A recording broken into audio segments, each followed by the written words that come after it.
A lot of focus is on that handshake between the two defense chiefs. Can we get more than just a handshake? Well, Haslinda, first, thank you very much for having me today.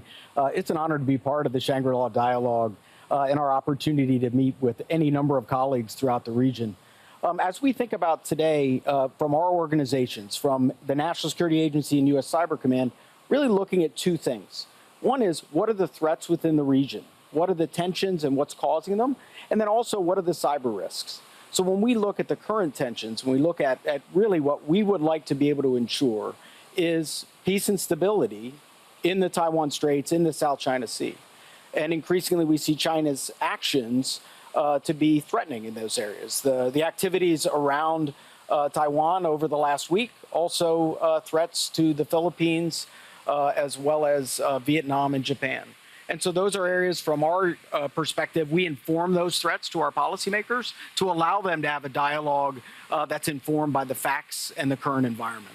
What's the key message the U.S. would be sending China as this dialogue? Well, I think from my perspective, what I've informed is what are the current activities? What do they look like?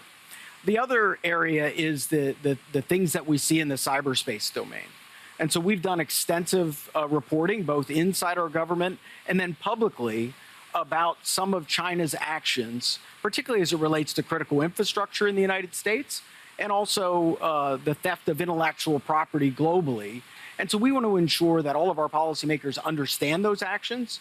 So as they engage in dialogue, it's ensured that they're built off of what we know is the best information available to them. We know that military ties between the two sides resumed about a year ago.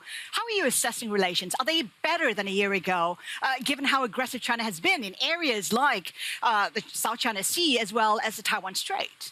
So I think what we see is we're informing with the Secretary of Defense's engagement today is we think any time that there's communication is good, because from our perspective, what we want to ensure is that there's a clarity in terms of the areas that we're discussing, informed by what are the current sets of activities and how we each perceive them. So I think from the perspective that there's increased communication is certainly a positive. But we also see areas that we're informing that we would be concerned about. We've seen a lot of aggression in the South China Sea. We've had the president of the Philippines pushing back, saying that he wants to normalize relations, get relations back on an even keel. Would developments in the South China Sea perhaps derail efforts to normalize relations between the two sides? That, I think, I really defer that one to our policymakers.